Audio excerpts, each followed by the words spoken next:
umas às outras. Boa noite, Radiação. Muito bom estar com vocês para a gente continuar a série Vizinhos, depois de um momento de experiência tão abraçador, se é que essa palavra existe, como foi esse, pelo menos para mim. Não é bom que o homem esteja só. É uma das frases fundadoras da humanidade. Não é bom que o homem esteja só, é uma frase definidora da humanidade. Nenhum homem, nenhuma mulher é uma ilha, disse um outro poeta, numa outra circunstância, mas dizendo a mesma coisa que foi dita pelo Criador de todas as coisas, por Deus, na criação da humanidade.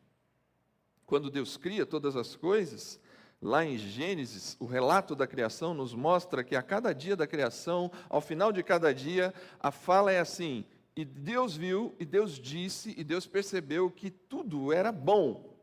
No último dia da criação, no sexto dia, quando ele vai entrar no sétimo dia, o dia que ele descansou da sua obra, ele diz assim: e Deus disse que tudo era muito bom. Todo o relato da criação ele é envolvido pela bondade. Todo o relato da criação é envolvido porque Deus é bom e o que Ele faz é bom. A criação é boa. Só uma vez é dito não é bom. Só uma única vez em todo o relato criativo é dito a expressão não é bom. E isso é dito exatamente quando Deus olha para Adão, olha para o homem e decide lhe fazer uma companheira, decide fazer alguém que lhe seja idôneo, que lhe seja uma parceira para a vida, alguém que vai conviver e desfrutar, compartilhar, dividir decisões ao longo da história. Não é bom que o homem esteja só. Nesse relato, obviamente a gente tem ali a criação da mulher. Se você lê o capítulo 2 do Gênesis, o primeiro livro da Bíblia, e obviamente o foco ali talvez seja família. Mas a ideia de estar só é uma ideia que não cabe para a humanidade. Deus, na verdade, quando Ele olha para toda a criação e vê outros animais, outras situações em que todos têm comunidade, o homem não. A partir desse homem e dessa mulher, há uma ordem: encham a terra, multipliquem-se. Multipliquem-se. Porque a base dessa história é que a solidão não é boa. A base dessa história é que a solidão não é boa. Eu acho que, talvez se a gente fizesse uma pesquisa não apareceria assim, mas mesmo que não apareça, deveria ser, e eu vou tentar te convencer de que é. O maior medo de um ser humano, de um homem ou de uma mulher, é a solidão. A morte, alguns temem a morte, alguns temem a violência, alguns temem tantas coisas, a insegurança, mas eu penso que a pior dor de um ser humano é se sentir só. A solidão, ela é destruidora, porque toda a nossa estrutura é feita para fora. Toda a nossa estrutura de contato com o mundo, ela é feita para fora e não para dentro, né? Você não consegue enxergar os seus órgãos internos. Você não consegue se enxergar para dentro. Você, óbvio, a tua mente, a gente vinha no carro hoje, o João, já falei algumas vezes aqui, o meu filho mais novo, ele é o mais filosófico dos meus filhos, e o João falando assim: é incrível, pai, mãe, eu penso numa coisa e a imagem vem na minha cabeça. Por exemplo, Pikachu, eu vi um Pikachu na minha mente, ele falou. Mas mesmo essa experiência interna, para fazer sentido para o João, ele tem que externalizar, porque a solidão não é algo positivo. Há um grande pensador do nosso tempo, o sociólogo Zygmunt Bauman, ele é um dos grandes intérpretes da contemporaneidade, alguém que leu muito bem o nosso tempo, escritor, talvez do seu livro mais conhecido, A Sociedade Líquida, a ideia do amor líquido, de que a gente vive uma sociedade que a gente já não consegue segurar, não tem nada de concreto e tudo escapa pelas mãos, e ele vai dizer que a sociedade contemporânea é uma perniciosa dança das cadeiras,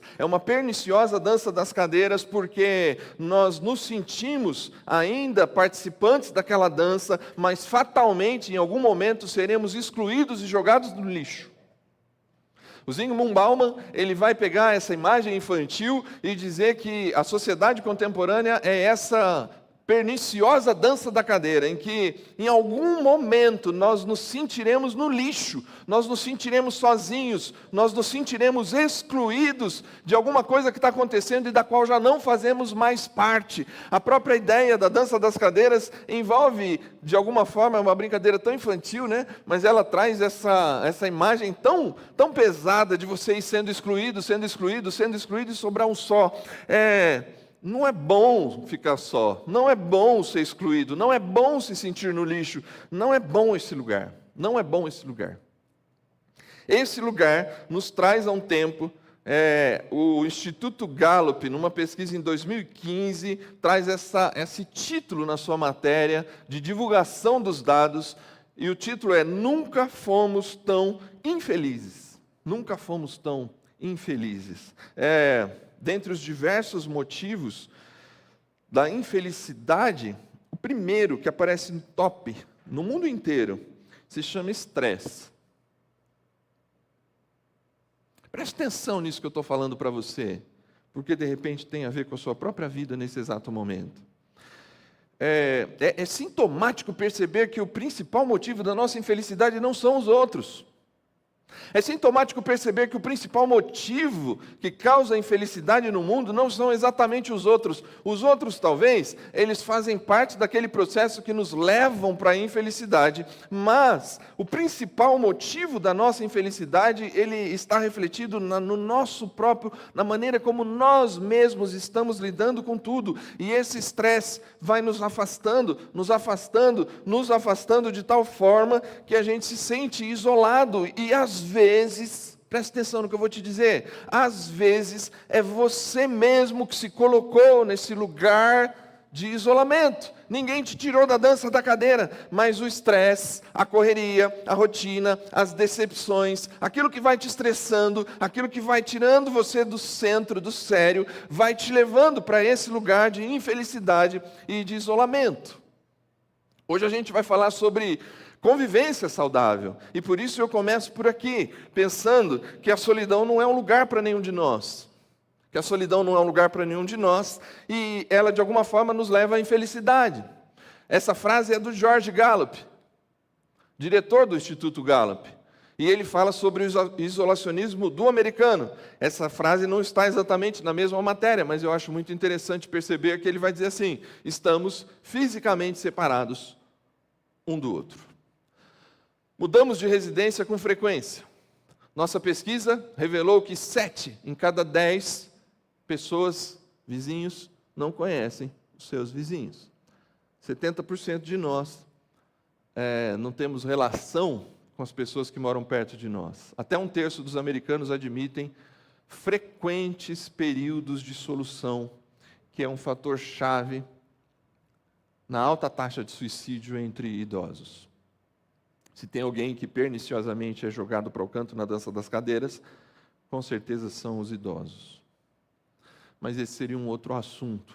O que eu quero destacar é que essa separação física dentro das casas, a correria em que a gente vive no mundo contemporâneo, na sociedade americana, e que de alguma forma isso se reflete na sociedade nossa, brasileira, nós não temos tempo para as pessoas, nós não convivemos com as pessoas, e mesmo dentro do nosso próprio lar, ouso dizer, pais e filhos, por vezes, marido e mulher, se sentem sozinhos.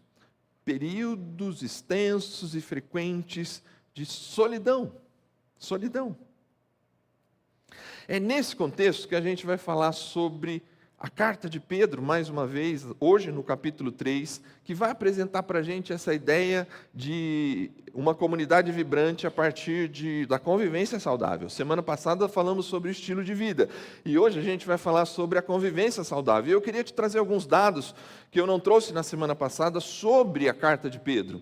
Eu queria que você entendesse que a carta de Pedro ela é escrita para seguidores de Jesus que vivem no ambiente hostil do primeiro século. Eles estão vivendo numa região, ali na Galácia. É uma região que está na divisão entre a Ásia e a Europa. parte do Império Romano, parte central praticamente do Império Romano. Roma, Espanha, está num canto do Império, aqui você tem a Ásia, num outro canto do Império, e a Galácia ali no meio. E essas pessoas que já não moram mais nas suas casas de origem, mas estão vivendo em outras cidades, se mudaram. Como falamos dos campineiros, das pessoas que vivem em Campinas, constituíram sua vida aqui em Campinas, mas não são exatamente campineiros. Mas esse pessoal vive num ambiente hostil. Eles vivem num ambiente em que se dizer seguidor de Jesus é um problema. Se dizer seguidor de Jesus é algo que traz dificuldade para eles. O Império Romano, sob Nero, reconhecem seguidores de Jesus como traidores, como desertores do Império, porque é uma frase célebre em Roma: César é Senhor, Kyrios César, em grego, Kyrios César. Só que os cristãos dizem: Jesus é Senhor, Kyrios Jesus. Eu ia falar em grego Jesus, mas deixa para lá. Jesus é Senhor, num lugar, num ambiente em que César é Senhor. Os cristãos, eu não sei se você já soube disso em algum momento, sabe qual foi a primeira grande crítica que os cristãos, seguidores de Jesus, sofrem no mundo? Que nós somos, ou nós éramos, ou esse pessoal do primeiro século eram ateus. Ateus. Nós somos os primeiros ateus da história da humanidade. Porque, diferente dos judeus, que tinham um Deus muito definido da sua nação, no caso Yahvé, e aí você tem todo o Império Romano extremamente politeísta, com diversos deuses, diversos ídolos, altares, templos. Você tem um pessoal que agora está falando de um homem de Nazaré que morreu na cruz e deu a sua vida, e agora ele é Senhor, Mestre e é Deus. Então, primeiro grupo social que é taxado de ateu no mundo são os cristãos. É nesse ambiente que eles vivem, e é um ambiente tão hostil que há um certo receio que os próprios vizinhos denunciem os cristãos para o governo civil, para o governo das suas cidades, para as pessoas que administram as cidades, para denunciar essas pessoas para o império. Há pagamento para isso, há oportunidade de se livrar de um vizinho que pode ser um problema, há uma possibilidade, ou há uma tentativa de se diferenciar dos cristãos. Só que os cristãos estão se espalhando por todo o Império Romano, e os cristãos se espalham por todo o Império Romano por um único motivo. Bom, único motivo é exagero, mas talvez um motivo fundamental para que a gente possa pensar hoje. Porque vamos pensar por um minuto. Por um minuto eu queria a tua atenção para você pensar, fazer essa reflexão. Primeiro século, Galácia, Império Romano, estamos lá. Foi ou não? Vem comigo. Pega a DeLorean, só os anos 80 vai entender isso. Pega o DeLorean, marca ano 80, depois de Cristo, Galácia. E a gente está lá. Me permita por um momento realizar um sonho. Eu sou um dos 12 discípulos de Jesus.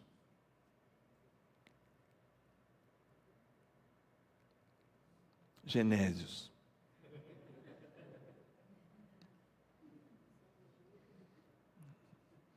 E Jesus disse: teu nome será Júnior. Porque Genésio é difícil. Pai, eu te amo.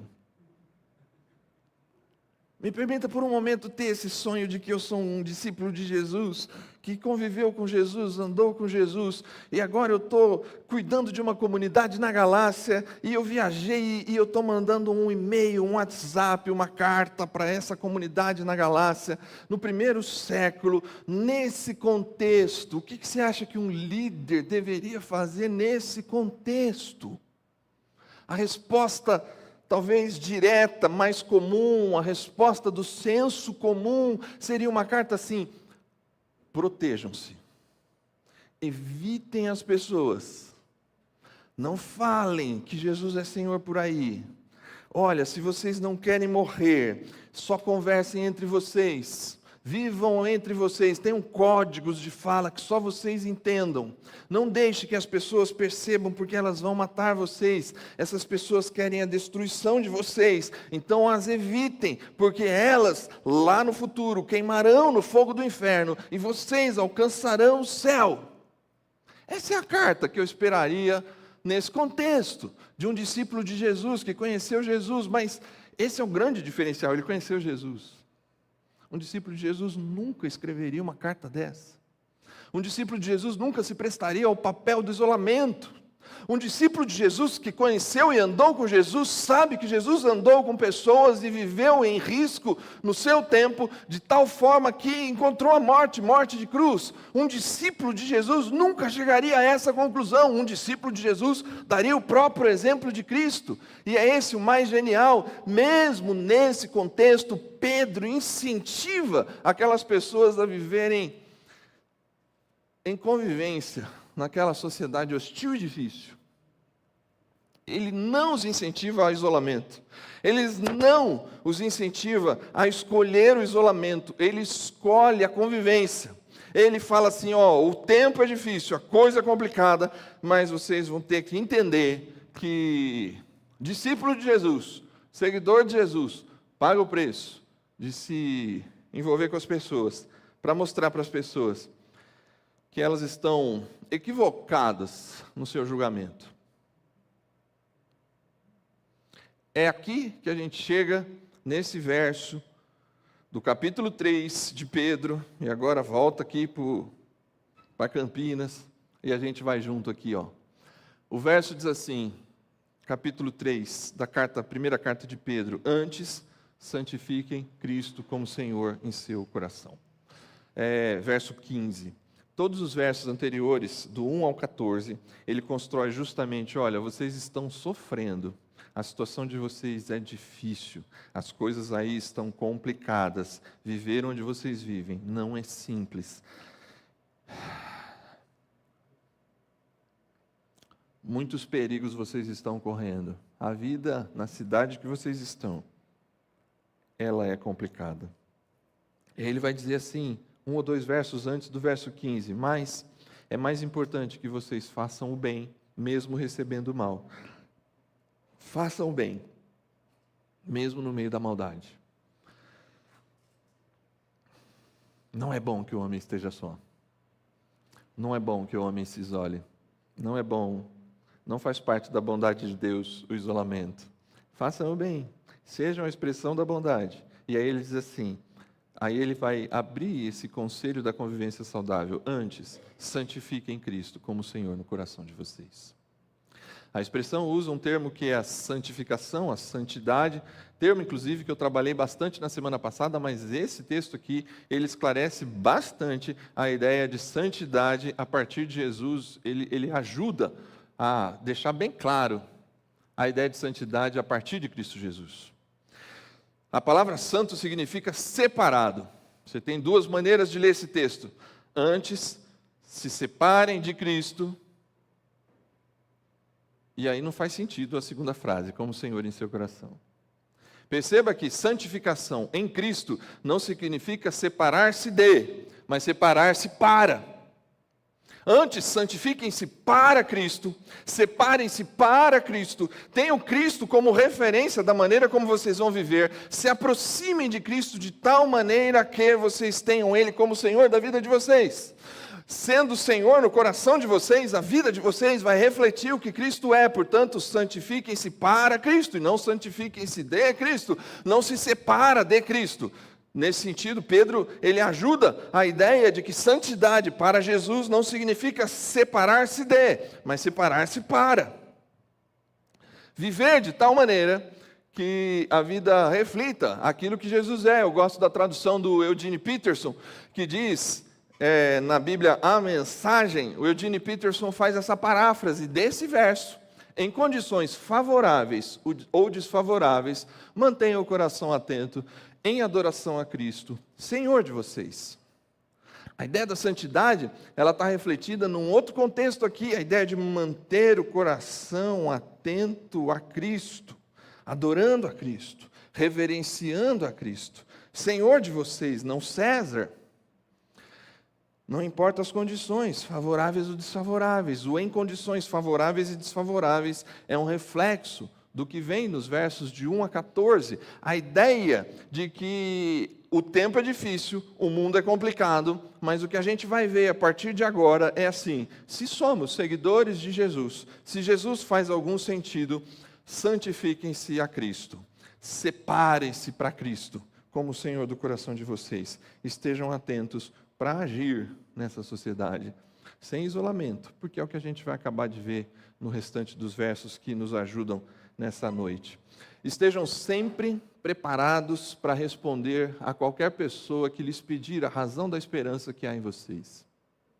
Contudo, façam isso com mansidão e respeito, conservando boa consciência, de forma que os que falam maldosamente contra o procedimento de vocês, porque estão em Cristo, fiquem envergonhados de suas calúnias. É melhor sofrer por fazer o bem, se for da vontade de Deus, do que por fazer o mal. Pois também Cristo sofreu pelos pecados, uma vez por todas, o justo pelos injustos, para conduzir-nos a Deus. A ideia de uma convivência saudável está estabelecida nesse texto a partir dessas instruções. Isto é, olha, é complicado, mas é o seguinte: seguidor de Jesus não se isola. Seguidor de Jesus se separa para Cristo. E separado para Cristo, ele vai responder, ele precisa estar preparado para responder sobre a razão da esperança que há em você. Preparado para responder sobre a razão da esperança que há em você. A ideia é uma ideia de uma comunicação ativa e responsável. Eu estou responsavelmente preparado para responder. Eu tenho atenção suficiente para responder. Eu estou vivendo numa condição favorável ou desfavorável, atento a Cristo, adorando a Ele como Senhor. E nesse sentido eu convivo com as pessoas, porque preparado para responder, você precisa entender uma coisa. Primeiro,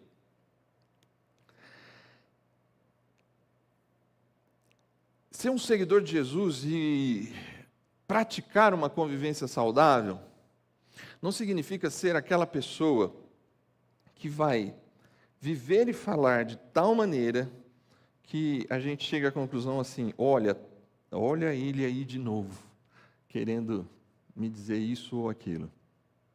Olha ele aí de novo, querendo dizer sobre as coisas certas que acontecem na vida dele e erradas na minha vida. Olha ele aí de novo tentando isso ou aquilo. Preparado para responder, só tem um sentido que está subentendido na expressão. É a ideia assim: você na convivência, o teu estilo de vida fala mais alto. Porque se você está preparado para responder, só pode ser porque alguém faz uma pergunta. A resposta, responder, é diferente de afirmar. Afirmar, eu posso afirmar coisas sem que ninguém as pergunte, mas responder implica uma pergunta. Comunique o seu estilo de vida. Esteja preparado para comunicar o seu estilo de vida quando a pergunta vier. A convivência saudável, ela é feita muito mais pelas ações do que pelas palavras. Mas quando as palavras forem necessárias, você vai estar preparado. Você vai saber como responder, você vai saber o que dizer. A gente tem falado aqui no Radiação sobre essa ideia, principalmente no último encontro que a gente teve dos voluntários, das vezes do nosso despreparo. E por isso a gente criou o Deeper, que acontece ainda no mês de agosto, algo que vai nos ajudar, dentre outras coisas que podem nos ajudar a nos preparar, porque estar preparado é óbvio, é conhecer o Senhor, é conhecer a palavra do Senhor, é entender quem é esse Jesus, se aproximar dele, mas acima de tudo é essa capacidade de uma escuta ativa para se comunicar com responsabilidade. Eu escuto o que as pessoas perguntam, eu entendo, eu participo da vida da comunidade de tal maneira que chegará um momento que esse preconceito, ele cai, porque de repente as pessoas estão vendo ali uma pessoa que é normal, uma pessoa que vive em sociedade tranquilamente, que convive com as pessoas, mas diante da pergunta sabe o que responder. E é interessante perceber que Paulo não fala, Pedro não fala assim: estejam preparados para responder a razão da fé de vocês. Muitos autores que eu li nessa última semana, eles trazem esse mesmo ponto de preocupação ou ponto de atenção. O texto não fala assim: estejam preparados para responder sobre a fé de vocês. Porque aqui, de novo, o foco é relacionamento, o foco é convivência. Se a pergunta fosse, se a frase fosse: estejam preparados para responder sobre a fé de vocês, é mais uma coisa de aula, né? É assim: o que você pensa sobre a vida após a morte? Aí você vai explicar o que você entende que a Bíblia diz sobre vida após a morte. O que você entende sobre um seguidor de Jesus do ponto de vista da sua santidade? Aí você vai explicar o que significa santidade para um seguidor de Jesus. Qual você acha que é o principal mandamento da lei de Deus? Aí você vai explicar qual você acha que é o principal mandamento, a principal ordem de Deus em toda a Sagrada Escritura. E aí você vai ter textos bíblicos para explicar isso. Então, assim, explicar sobre a nossa fé está implícito ou está embutido na esperança, porque a nossa esperança está baseada numa fé. Mas é sintomático perceber que Pedro não fala sobre fé, mas fala sobre esperança. Isto é, o estilo de vida de um seguidor de Jesus deve causar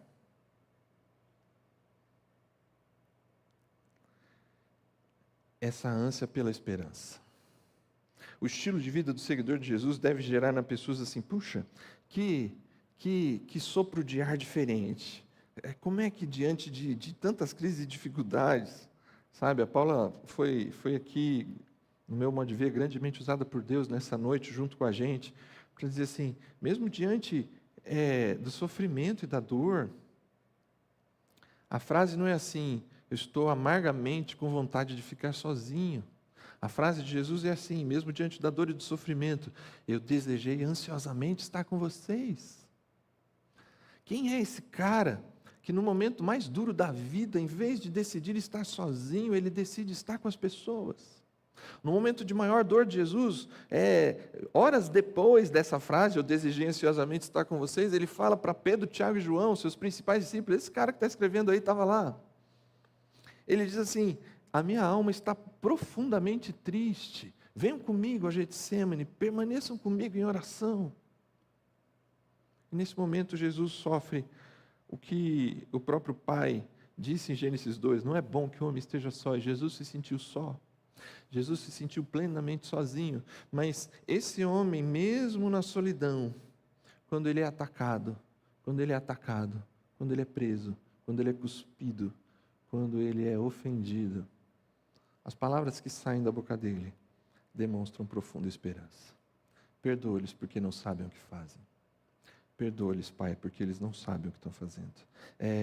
Esse estilo de vida do seguidor de Jesus, ele causa esperança. Estejam preparados para responder à razão da esperança de vocês. Isso vai envolver conhecer a fé. Isso vai envolver conhecer as bases da fé.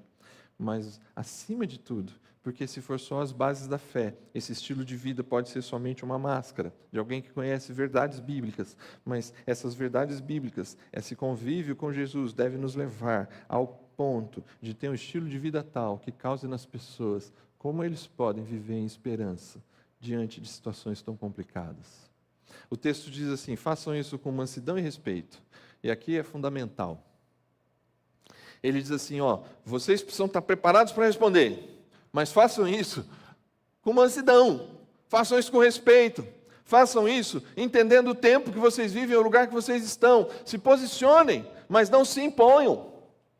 Se posicionem, mas não sejam impositivos. Há uma diferença entre eu me posicionar e eu ser impositivo, intragável. Pessoas intragáveis são difíceis de lidar. Pessoas que, às vezes, você está lá falando e você tem um argumento, e aí a pessoa coloca um outro argumento, e você quer sempre vencer no argumento, e você tem sempre um argumento melhor, até o dia que essa pessoa vai falar assim para você, ou não vai falar, só vai pensar. Não dá para discutir com ele, não dá para conversar com ele, então não converse mais. Porque é impossível discutir com alguém que sempre está certo, é impossível discutir com alguém que sempre tem a razão. Em família, né, entre casais, a gente tem aquela velha expressão, né, você quer viver feliz ou ter razão, né? Então, assim, não é exatamente isso. É óbvio que eu tenho que me posicionar. É óbvio que eu conheço o caminho, a verdade e a vida. É óbvio que na convivência é importante que a esperança exale por meio do estilo de vida e por meio das palavras. Mas posicionamento não é imposição. Ninguém te obrigou a entrar num lugar como esse. Você não obriga ninguém a fazer isso. A sua vida, seu estilo de vida, as suas palavras podem ajudar pessoas a também serem seguidoras de Jesus, mas com mansidão e respeito. E o texto termina no fim dele para dizer assim: porque também Cristo sofreu pelos nossos pecados e fez de tudo para abrir o nosso caminho até Deus.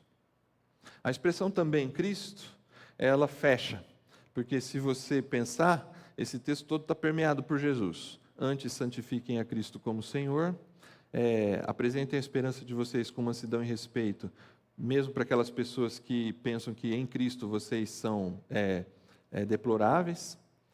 E aí ele diz assim, porque Cristo, então até aqui, até o verso 17, 15, 16, 17, ele está falando sobre eu e você.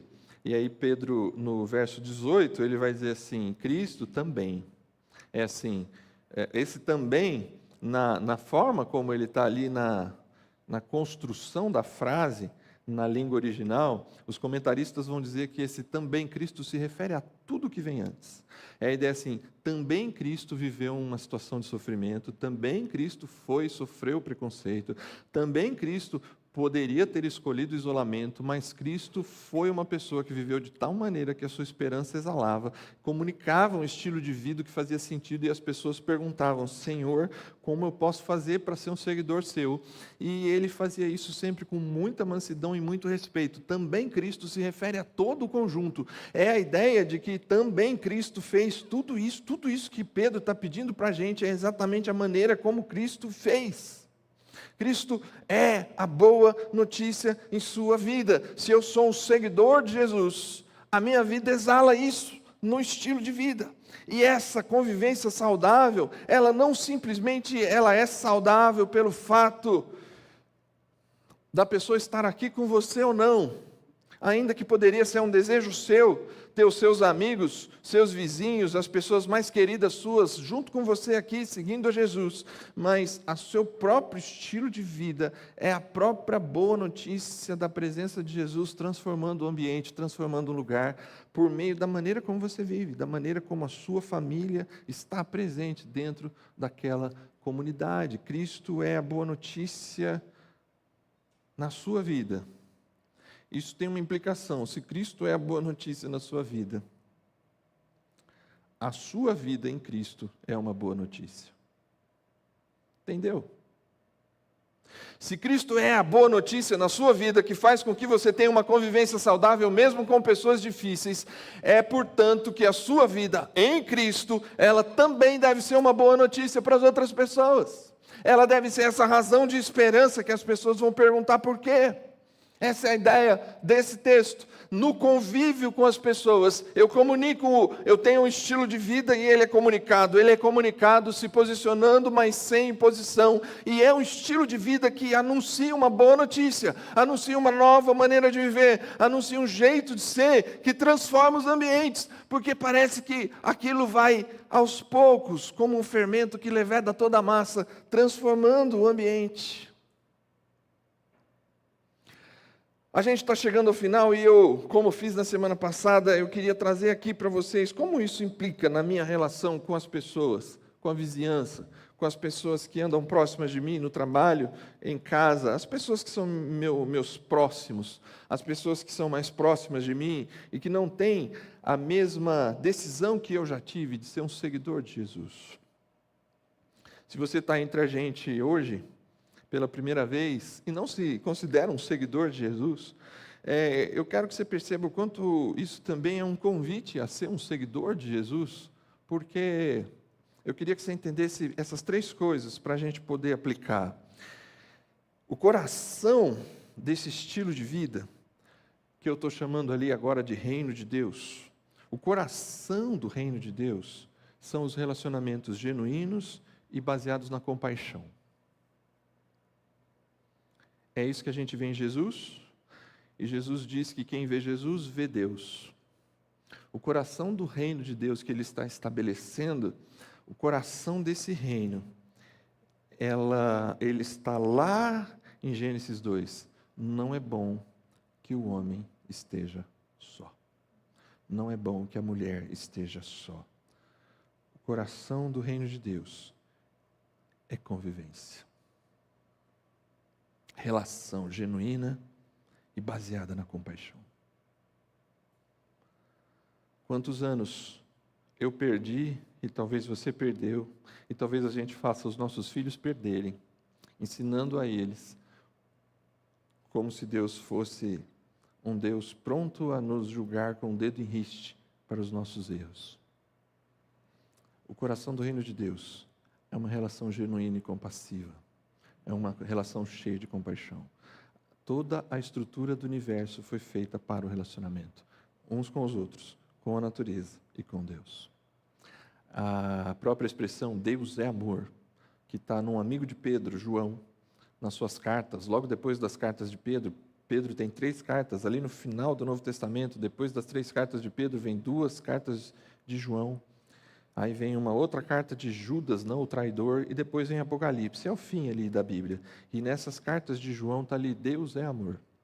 Tim Keller, um grande pregador que faleceu recentemente, ele diz que a expressão Deus é amor só pode ser compreendida a partir da Trindade, Pai, Filho e Espírito Santo. Só pode ser compreendido que Deus é amor, porque se Deus fosse somente a pessoa de Deus, coabitasse somente uma pessoa, esse amor de Deus seria um amor extremamente solitário, um amor extremamente carente, porque quando nós estamos sozinhos e solitários, é óbvio que nós sentimos carência de amor. Se Deus fosse esse ser existencial, eterno, carente, a criação da humanidade seria para suprir a sua carência. Então Ele precisaria que nós o amássemos, Ele dependeria que a gente dissesse eu amo o Senhor, porque o Senhor é importante para mim. Cada vez que a gente virasse as costas, Ele como um ser existencial, eterno, superior a gente, Ele nos destruiria, porque Ele não aceitaria a nossa negação, porque Ele seria dependente do nosso amor. Mas um Deus que é Pai, Filho e Espírito, Ele vive uma relação de harmonia e amor na própria Trindade. É Jesus quem diz, eu e o Pai somos um. A gente se entende plenamente, e aí é o mesmo Jesus que diz, eu vou mandar o Espírito para consolar vocês, viver entre vocês, esclarecer o que ainda se perdeu entre vocês, porque a profunda comunhão entre Pai, Filho e Espírito, um Deus que é Pai, Filho e Espírito, é amor que compartilha, é amor que dá, é amor que se oferece, porque Ele não cria seres humanos para que se dobrem diante deles como robôs que precisam se dobrar, mesmo que não queiram, mas Ele cria seres humanos para viverem nesse ambiente do amor, porque o coração do reino de Deus é relacionamento genuíno e compassivo, cheio de compaixão. A frase que a Paula falou sobre Jesus em Lucas 23 ou 24, desejei ardentemente, ansiosamente comer essa ceia com vocês. Logo depois Jesus vai dizer assim, porque agora em diante eu só comerei com vocês desse pão e desse vinho no reino de meu Pai. O alvo do reino de Deus é retratado. A grande cena do The End, do E Foram Felizes para Sempre da Bíblia, a grande cena do Foram Felizes para Sempre da Bíblia é Jesus numa mesa e um grande banquete servido para todos aqueles que seguiram a Jesus. O grande banquete da graça de Deus é a cena final. Por quê? Por causa da comida?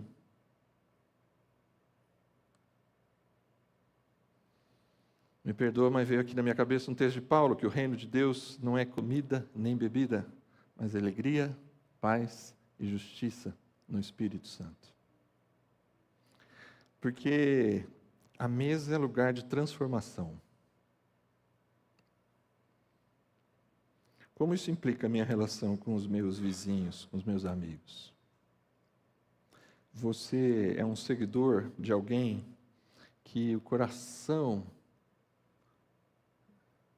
dessa jornada é o desenvolvimento de relacionamentos saudáveis, genuínos e compassivos.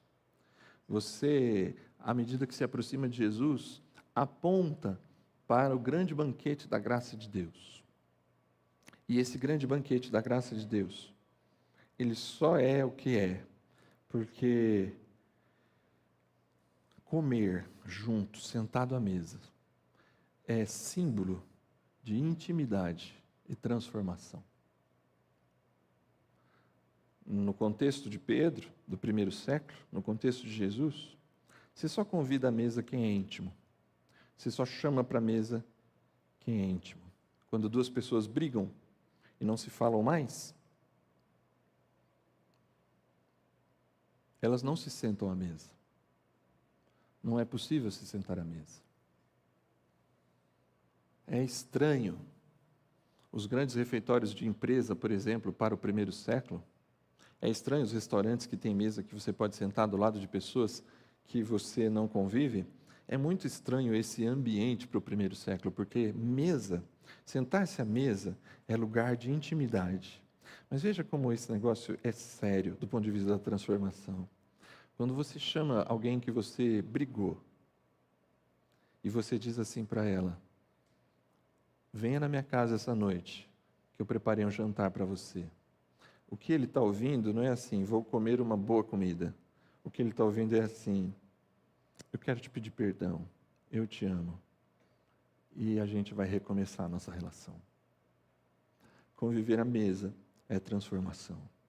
Assentar-se à mesa com Jesus é viver a transformação do convite de andar com Jesus. Se você é essa expressão da boa notícia, sentar-se à mesa, conviver com as pessoas, você é essa presença tangível de Jesus que gera transformação nos ambientes. Gera transformação nos ambientes. Conviva com seus vizinhos e os convide à sua mesa. Conviva com as pessoas próximas de você e os convide à sua mesa. Não espere ser convidado somente. Convide as pessoas. Chame pessoas para desfrutar da sua mesa. Chame pessoas para perceber que a sua vida foi transformada por um estilo de vida cheio de esperança, mesmo diante. Você não precisa, esse é o diferencial. E aí eu acho que a Paula realmente foi grandemente usada por Deus, porque a gente não conversou sobre isso hoje.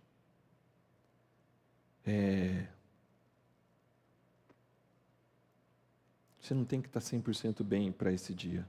Você tem que estar simplesmente com desejo ardente de compartilhar esse estilo de vida de Jesus, simplesmente pela mesa, pelo convívio. Não é muito comum a gente terminar assim, mas eu queria ler essa frase para você, porque para mim ela é muito marcante e ela diz o que eu não consigo dizer. Essa hospitalidade, esse sentar à mesa, esse convívio, é radicalmente uma proposta simples, comum. Use sua casa para fazer dos estranhos vizinhos e dos vizinhos família de Deus. Quando nossa casa está aberta, tornamos transparente para um mundo observador o que Cristo está fazendo com os nossos corpos, as nossas famílias e o nosso mundo. Invista em seus vizinhos a longo prazo. Há centenas de conversas que compõem uma vizinhança e pare de pensar em conversas com vizinhos como sorrateiros ataques evangelísticos em suas vidas pecaminosas. Talvez, as nossas próprias vidas sejam realmente mais pecaminosas. É uma tendência da gente que segue a Jesus, de repente se aproximar das pessoas, porque a gente quer que as pessoas se aproximem de Jesus, e se elas não se aproximam de Jesus, a gente se afasta das pessoas. E esse texto dessa Rosália Butterfield aí, uma cristã, seguidora de Jesus, para mim é muito marcante. Assim, conviva com as pessoas e tenha centenas de conversas. E não esteja nessas centenas de conversas fazendo ataques sorrateiros, mas apresentando o estilo de vida, vivendo diante das pessoas, mostrando o seu mundo, mostrando a sua transformação, mostrando a maneira de viver. E deixa Jesus agir. Deixa Jesus agir. Para a gente cantar e orar, esse é o último verso desse texto que eu li, que eu repito aqui para vocês. Pois também Cristo sofreu pelos pecados uma vez por todas, o justo pelos injustos, para conduzir-nos a Deus. E eu quero destacar essa frase final, porque essa aí, lembra que eu falei para você? Também Cristo, pois também Cristo sofreu, também Cristo viveu um estilo de vida e comunicou esse estilo de vida. Também Cristo foi paciente, respeitoso e com mansidão nas suas relações. Também Cristo, de toda forma, foi essa expressão de mostrar quem é Deus. E aí a gente agora, Jesus mostra quem é Deus, a gente mostra quem é Jesus. E aí ele diz assim no final: Cristo fez tudo isso por nós, por mim e por você, sofreu pelos nossos pecados uma vez por todas. Já não há mais sacrifício, já não há mais necessidade de mais nada. Cristo fez tudo o que precisava ser feito, o justo pelos injustos. O único que não precisava conviver com essas pessoas, o único que poderia ter escolhido não viver esse convívio saudável, o único que poderia ter escolhido porque ele era diferente de todos, o justo pelos injustos, para conduzir-nos a Deus. A ideia de conduzir a Deus é uma ideia muito chave, porque ele representa exatamente esse processo de abrir a intimidade da casa. Conduzir a Deus não é, de novo, um aspecto relacionado à fé, mas relacionado à esperança. Não é somente uma verdade teológica, mas é assim: o que Jesus fez foi abrir caminho para que a gente tivesse acesso à casa, acesso à intimidade, estar de novo sentado à mesa. O que Cristo fez foi nos levar para a mesa. O que Cristo fez foi nos conduzir à mesa. Jesus nos convida à mesa, e essa mesa nos convida à intimidade com Deus. Os momentos de experiência que a gente vive aqui nos traz essa sensação. A gente cantou e, se for possível, eu queria quebrar o esquema de vocês aí que programaram o encontro, mas eu queria que a gente cantasse de novo, que a gente foi convidado a essa mesa. Ter livre acesso a essa mesa, se achegar a essa mesa, mesmo sem merecer, foi exatamente o que Jesus fez, o justo pelos injustos. Jesus te deu a oportunidade de viver a intimidade.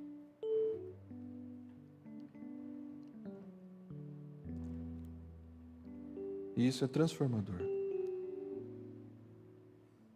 Alguns de nós, ao longo da caminhada cristã, principalmente aqueles que estão caminhando aqui com a gente aqui no Radiação, por vezes, querem mais dessa intimidade com Deus. E ao querer mais dessa intimidade com Deus, vem aqui no Radiação sempre a gente dizendo assim: mas a gente precisa expressar para os outros. Um dos indicadores da sua intimidade com Deus não é exatamente tudo que você sente.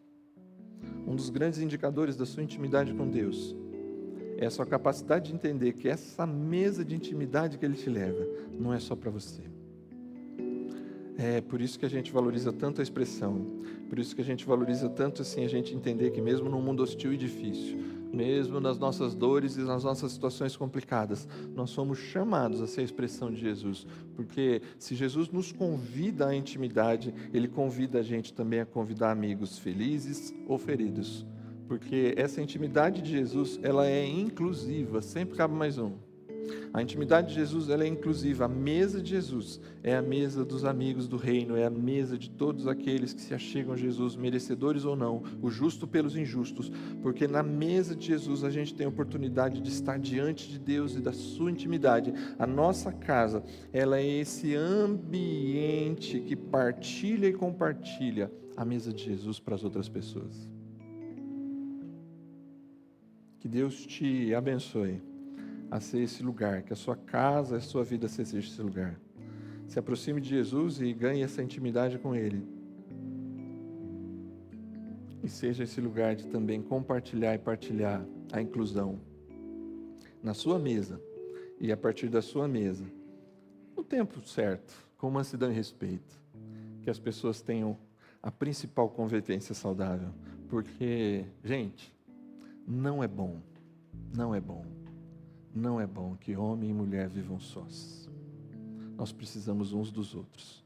Nós precisamos da mesa de Jesus. Deus te abençoe.